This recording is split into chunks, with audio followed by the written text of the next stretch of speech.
Welcome to the Heart of Healthcare podcast.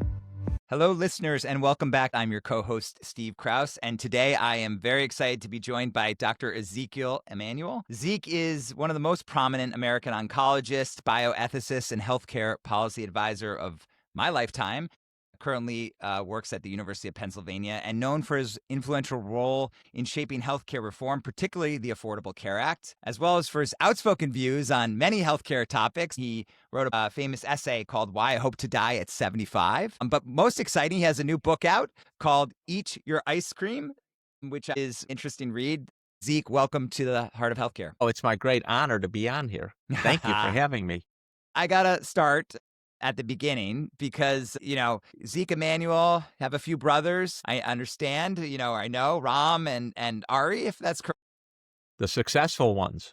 Yeah, well, you're all successful in wildly different arenas. Like, what was in the water at the Emanuel household? Like, how do you explain that? Because that's rare. It is rare. I would say several things. First of all, my mom, especially, incredibly supportive of almost every harebrained idea we had. So we were encouraged to have ideas and to pursue them. Second, she gave us a lot of freedom and responsibility. So she would shoo us out of the house. We would go to the beach or we would do whatever we were going to do. And she said, be back. And that freedom was incredibly valuable. Third, we all slept together in the same room for many years. And I think that actually bonded us a lot. And, we were constantly both in tension and supportive. And I think that continues to this day. We're incredibly competitive with each other, but we're incredibly supportive of each other. So the first people I call with any idea, conundrum or whatever, my brothers, because they'll have a good perspective. They know me better than anyone. And it's really, they'll go to the ends of the earth to help.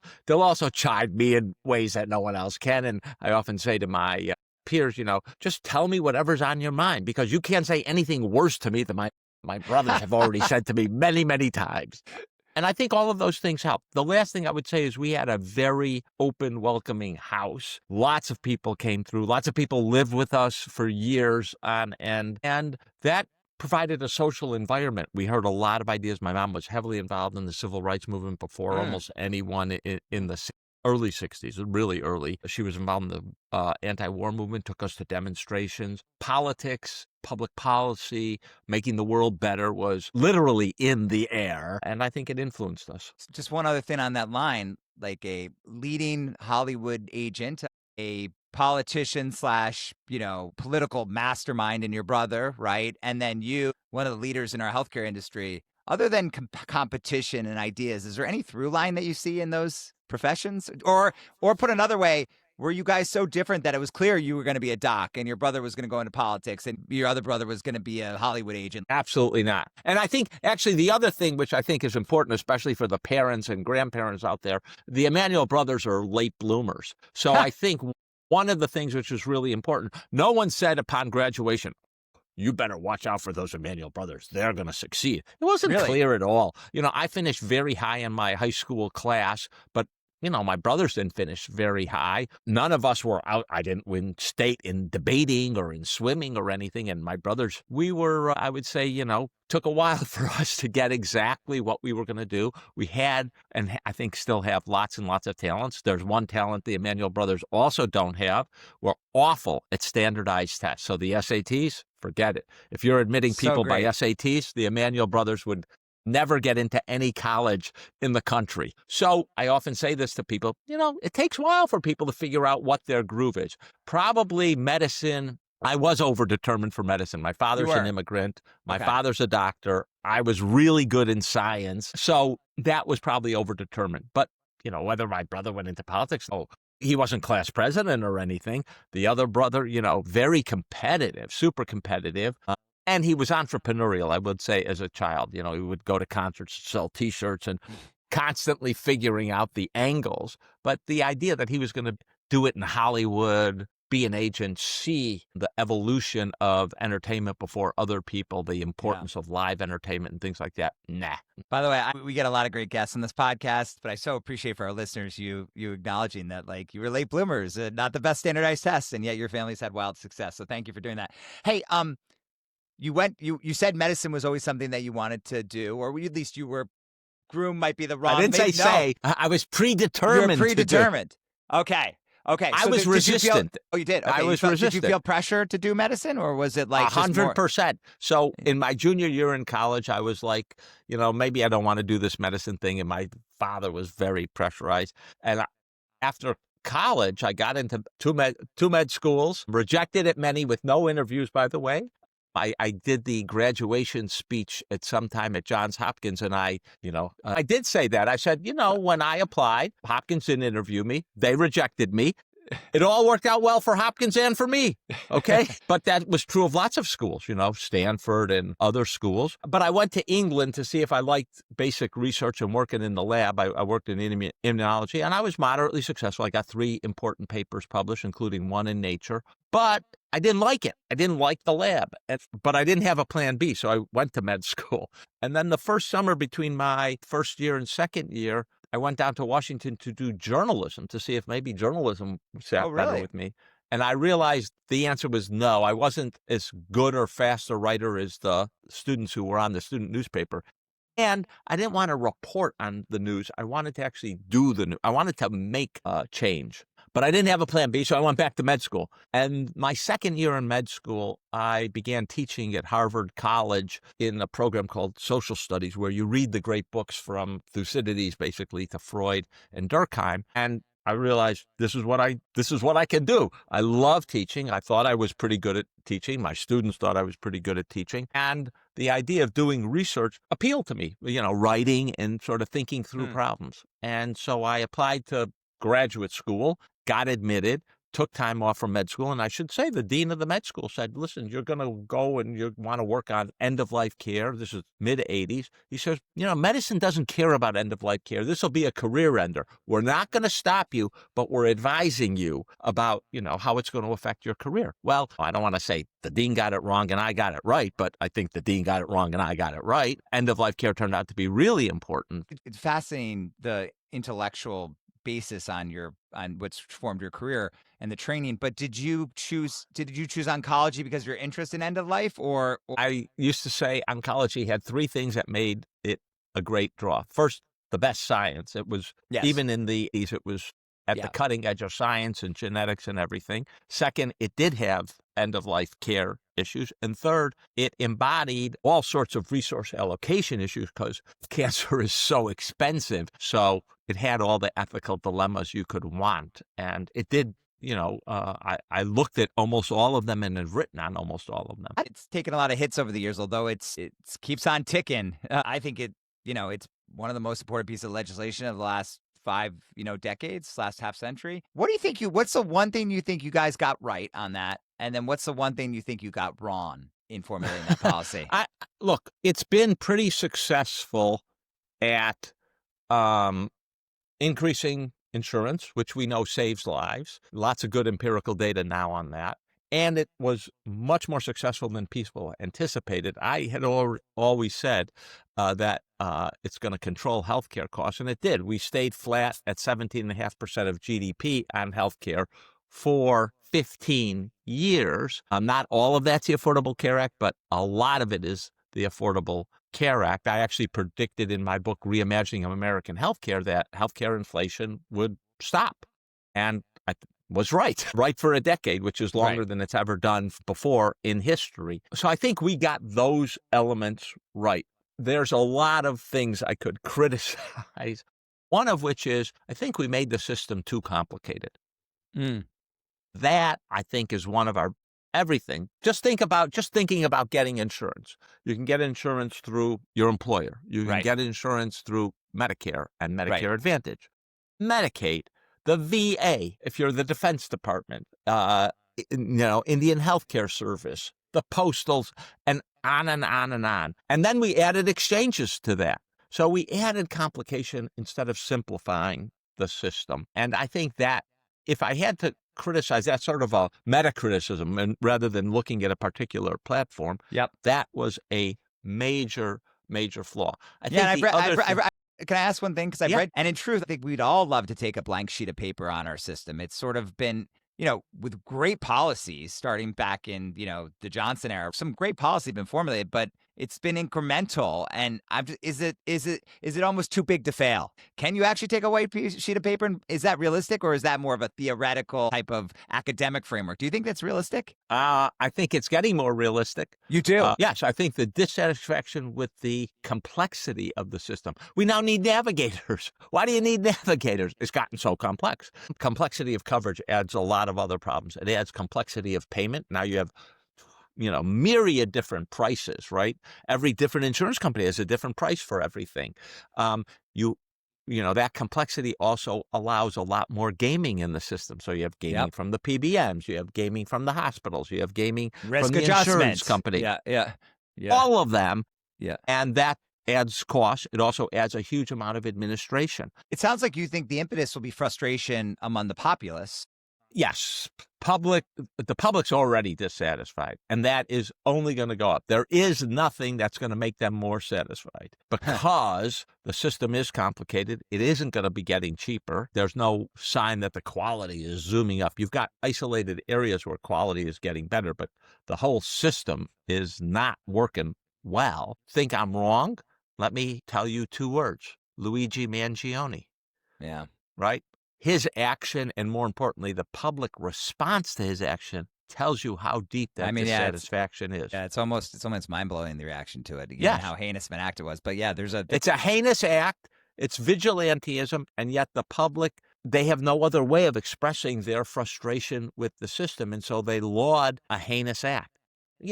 That tells you a lot. I have predicted, and I'll predict it here again on the Heart of Healthcare, that I don't think it'll be 2028, but I do think by 2032, the pressure will have built so that healthcare will be one of the top 2 or 3 issues on the presidential debate, and we'll have to do something. What do you think that is? The something? I'm working on it now, honestly. All right. More to come. Hey, let's switch to your newest book. I mean, you've written a lot of books. How many books have you written total? I tried to count on Amazon Reads. So again, Eat Your Ice Cream. Tom Brady would say, "Eat your avocado ice cream," but I love the title. It's catchy. The book is awesome. It's very interesting. Thank you. I appreciate it. Yeah, it's great. But what I like about and I want to talk about the space. I mean, you're funny. You mentioned rising costs, but there's a whole longevity movement now. Lots of hype around it. But longevity, if people live longer, costs are going up even more, right? People are going crazy about longevity. There's pills, there's supplements, there's lots of venture money pouring into the space. And your book's kind of an antidote to that. It says, well, actually, there's kind of 6 simple things you can do to live a healthier, longer lifespan. We can talk about all 6, but what's your favorite of your 6? Well, the most important one is social interaction. It was mine too. Okay, there you go. Yeah. That's probably because you throw dinner parties and you enjoy them. No, it's because I'm worried about our generation of kids and even myself that are on their phones too much. Yes, I agree with that. So if you look at the data, the things that contribute the most towards healthiness and longevity and happiness, by the way, are social interactions. And people say, well, it's all in the mind. No, it's not. I mean, you suggest that the mind and the body are disconnected. They're deeply connected. And we know that when people are lonely and socially isolated, their body does not respond well. They have worse immune function. And we know that there's a deep connection between social relations and being healthy. One of the points I make is, look, humans aren't the strongest animal. They're not the fastest animal. Why have we succeeded as a species? Because we collaborate. We can get any goal done by collaboration. And that collaboration is basically social interaction. That's what our prefrontal cortex is about. We have a huge prefrontal cortex for social connection, communication, collaboration. And, unfortunately, cell phones and social media have driven us apart rather than bring us together. It's not social in a positive sense. No. Yeah. And smartphones are just making us stupider, which is one reason I personally have prohibited the phones in my classroom. I've prohibited computers with internet connections in my classroom.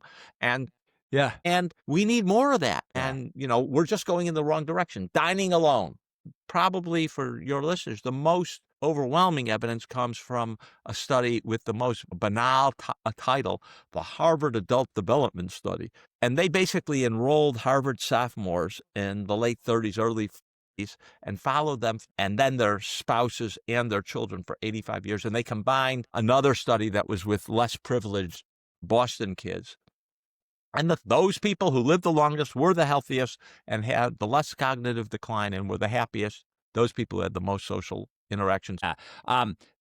Second rule, which I don't think we need to go into much more. It's got a great title. Don't be a schmuck, right? Avoid really risky habits, alcohol use and driving, cigarettes, obviously, many others, which you can read about in your book. Let's not talk about that because those I think are more obvious for folks. But maybe talk about the other four just quickly and a tip. What I love about your book is there's lots of tips. What's your favorite tip in each of the four? So staying mentally sharp. And staying, I think the worst thing that can happen is, the body's working great, but you've got cognitive decline and dementia, right? How do you stay cognitively sharp? Well, one of the recommendations there is don't retire. Retiring is bad for the brain. You lose social interaction, you lose the schedule, you stop getting up in the morning on time, you don't have irregular activities. 65 is the age that everyone has in their mind. Not everyone can afford that luxury, right? What do you think the age should be? It's never. Look, it's important to give other people chances at jobs, but if you look at the data, you try not to. I don't know what the mandatory retirement age is or should be. It obviously depends upon people's capacity. It also depends upon how punishing their job has been to their body, but putting it off is important. There's good data from RAND that the countries where the retirement age is younger and people tend to retire younger, those countries that it's earlier have more and earlier cognitive decline than countries where people retire later. I want to get to the other tips. I love that one actually, but this actually leads to something else I want to talk about. Just so maybe we can go on this tangent. How worried about AI retiring people because their jobs get displaced? Like that strikes me into this tip as something that could be existential that someone can't control. Like, how do you think about that? I worry a lot about people not having jobs because of AI, even if there wasn't an economic element to it. Yeah. Part of our understanding of ourselves and the way we give meaning to our life is by working. How do we mainly contribute to other people? We work. The guy who comes to my house and, is a carpenter, what's he doing? He's creating a beautiful house for me. We're interacting over it. And now you take that away, you got a real problem. So I agree with you. We don't know how AI is going to play out, whether we're going to have a lot of other jobs, like other technological advances. Totally. I think it's also a big challenge in healthcare because I do think I've been convinced by Bob Wachter's forthcoming book, The Great Leap, that AI is here. It's going to do a lot of stuff. It's going to transform medicine, and I don't think we're ready for it. Let's come back to that. Okay, so don't be a schmuck. Avoid risky habits. Socialize more. Connection. Yes, absolutely. Human connection. Stay mentally active. Don't retire. I love that tip. Let's go through the other three. Food. Lots of things we could say about food. I'm very much into food. I spend a lot of time cooking and entertaining. If I had to say one big thing there, fermented food. Yogurt, kimchi, sauerkraut, sourdough bread, aged cheeses, all good. It's good for the microbiome. They have yogurt and cheeses have protein. Kimchi has fiber. These are very important. We don't have enough fiber. Only 7% of the population gets enough fiber. It's amazingly low. That's crazy. That sounds good. All right. Food. Exercise. You got to do three kinds of exercise. You have to do aerobic exercise, running, walking, riding a bicycle, swimming. Lots of them qualify. Tennis. You got to do some muscle training. If you're running, if you're bicycling, you're getting the lower extremity. You got to get the upper extremity too.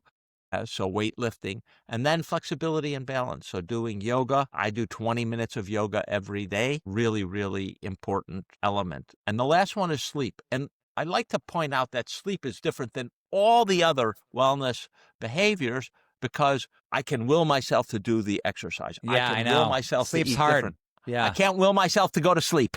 The more I will myself, the less I sleep. And I do some of the things like the phone, get rid of the phone. I do a lot of this stuff, and I'm just a terrible sleeper, and I don't know what to do about that. So first of all, I want to say the big suggestion there is all those sleeping pills, forget them. They are not recommended. The American Academy of Sleep Medicine, Mayo Clinic, Cleveland Clinic, They don't work. They may be placebos, that melatonin, it may be a placebo, but the studies suggest that they don't work.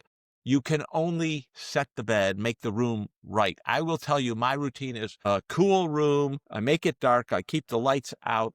And then I lay down in bed and I take a regular book like mine and I read it. And when my eyes, I'm going over the same paragraph twice or three times and I'm not quite getting it, I know I'm tired and I know I'm ready for sleep. I turn the light off. I put the book down, and that works. Sometimes I wake up in the night. God, will you read the book again? You'll go do it again? Usually I go to the bathroom. No, I know that's what you do, but you got to get yourself back to sleep. I usually go back down. I usually go back to sleep. You're a good sleeper? I think the other thing is to avoid caffeine. Yes. After I stop caffeine at noon, so I don't so do I. Another cup of tea at noon, and also alcohol disrupts your sleep. Yes, it may make you sleepy, but it doesn't make you. No.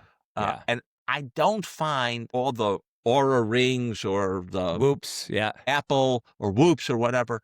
If I get up in the morning and I feel refreshed and I feel focused, great. I can, that tells me how well I slept. The ring isn't adding anything, and it's certainly not a therapy. It just makes me more anxious. So I'm not sure what people think the benefit is. Anyways, great read. Eat Your Ice Cream. I highly recommend it for our listeners to buy it, and it's lots of great tips, which is what I love about it. Hey, thank you. It's in the spirit of longevity, right? Curious, what do you make about all the hype around longevity and all these companies and apps and pills and million different things you could do to finely tune the chance of living? Like, how do you process all this? And because it seems like it's a pretty recent fad in our industry, and lots of companies are getting funded. The wellness industrial complex is a problem and a mistake, in my opinion, and it's going in the wrong direction. First of all, it's making wellness an obsession, and it shouldn't be an obsession. Wellness is a means to an end. It's not the end in itself. And so I'm against that aspect of it. The second thing is, all this optimization or perfection, you are going to live 40 or 50 years with the, eating well, exercising, etc. You can't try to constantly fine tune it. You have to get a habit that works for you. And if you fine tune it, is it going to add minutes, days to your life? I doubt any of it, right? So I'm against making it wellness an obsession. I'm against the optimization mentality as opposed to the moderation mentality. I'm against the self-denial aspect of this wellness industrial complex. Like, deprivation is the only way you're going to get to live a long time. Well, I'm on this planet 75, 85, 90 years max. I want to enjoy it. I don't want to be all about self-denial. When my brother began eating vegan, I said, that's an idiotic idea. Why deprive yourself of things and foods you love? Yeah. Well, what's the point? Is it going to add any time? There's no evidence it's adding. It's funny, Zeke, it's funny you say this because I went to business school. I've got a bunch of friends, and some of them are really like self-actualizers and fine tuners, and like they look at me, the healthcare guy, and I kind of say this is all rubbish. Like like I try to lead a modest life, but I also am on this earth a set number of years, and I want to enjoy it, to your point. And by the way, there's lots of bad shit that can go on that are way out of my control. Yeah. But they look at me like I'm a Neanderthal in healthcare, and it's funny to finally find You're someone the man with the wisdom. You're the man with the wisdom. All right.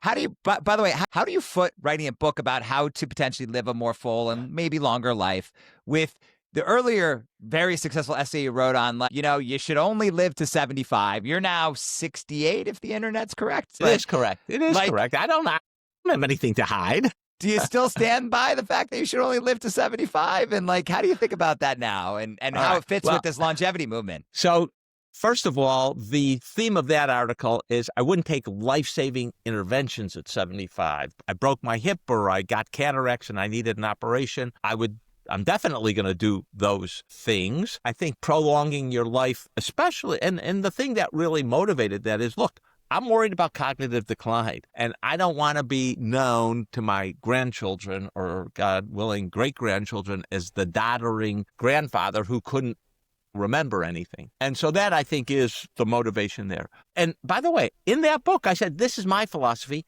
I'm challenging people make up their own philosophy, to have their own idea about how they want to live and when enough is enough. And I think that's still very important for people to do. This book is, how can you make the time you have, as healthy and as vibrant as possible. That we all share. I don't think there's anyone who says, I prefer my life not to be vibrant, not to be well. No. So that's what this book is about. And it's trying, as you point out, to be sort of the anti-industrial complex. The other thing I am is, let me be really clear. I have no conflict of interest. No supplement I'm selling you. No genetic test I'm selling you. No secret consultation with me for an exorbitant fee. None of that. I'm just giving out what the science says, and I'm giving you tips about how to put it into your life. But you figure out which ones you want to do, which ones you can't do.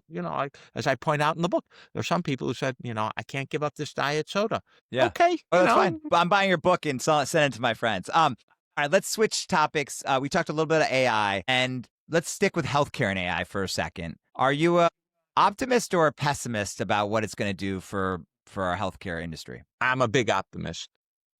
What makes you optimistic? So I think AI is going to up the game in quality in terms of better differential diagnosis, better pathway and cheaper pathway to here are the tests you ought to do to narrow down the diagnosis, more guideline concordant care, and more empathy with the patient. Those AI systems that have been trained to be medical systems, not general AI, things like open evidence, or Google's Amy or some of the others out there, they are really remarkable, really remarkable. I'm in the midst of writing a couple of articles that relate to how good AI can be and also what that means for the medical profession.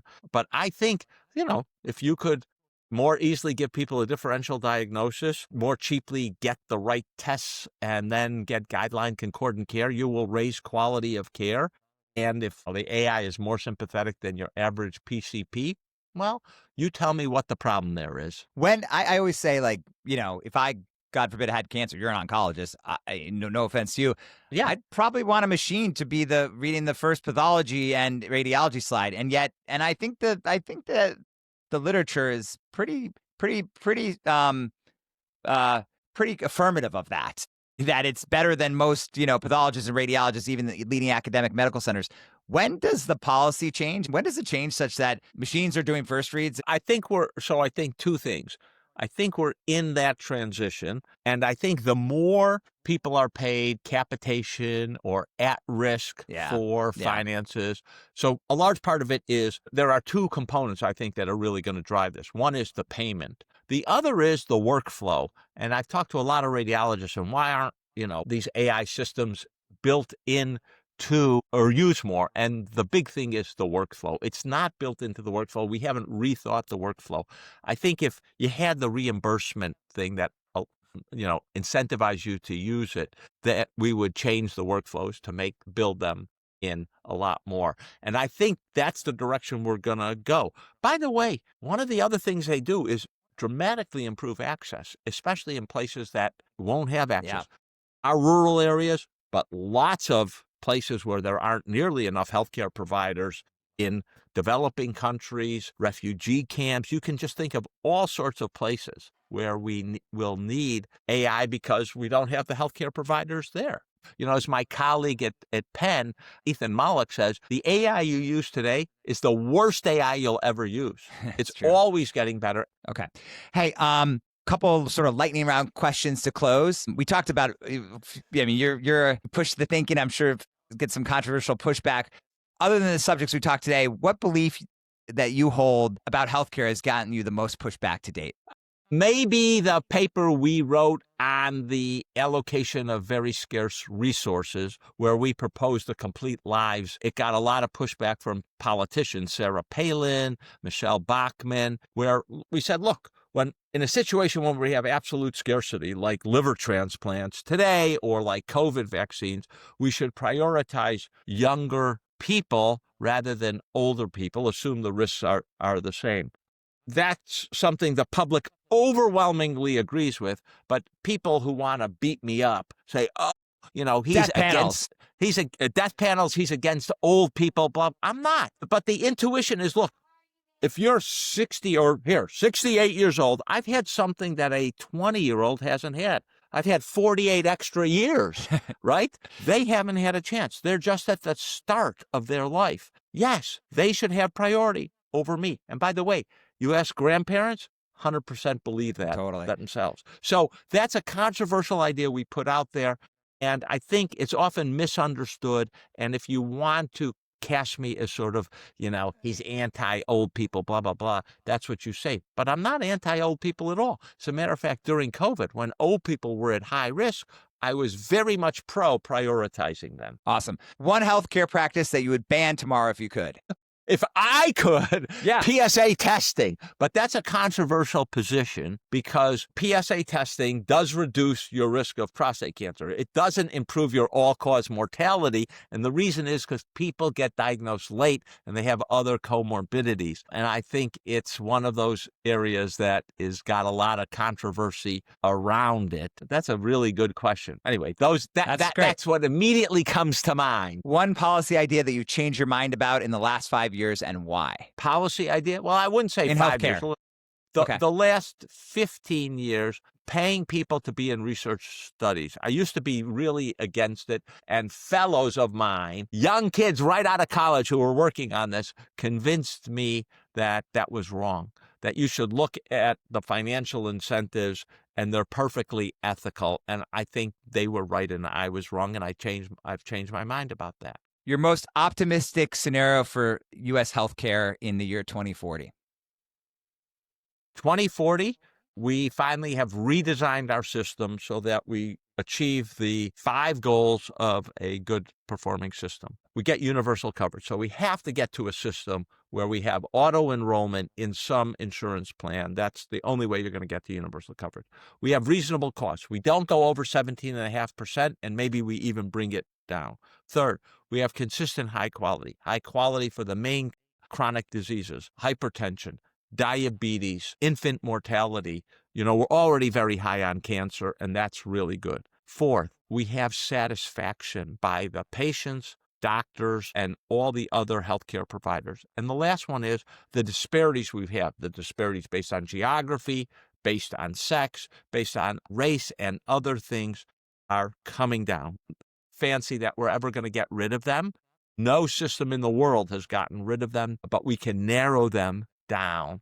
Those are the 5 goals. I think we can redesign the system to get to those 5 goals, and I think we could probably do it by 2040. And finally, other than one of the 16 books that you've written or edited, one book that you recommend to our listeners that they must read?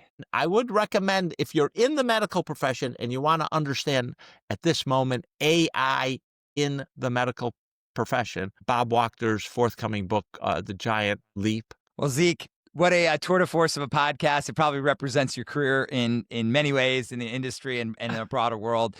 Thank you so much for coming on The Heart of Healthcare. This has been a great pleasure. What a great interview. So Thanks. wide-ranging and fun. Really fun.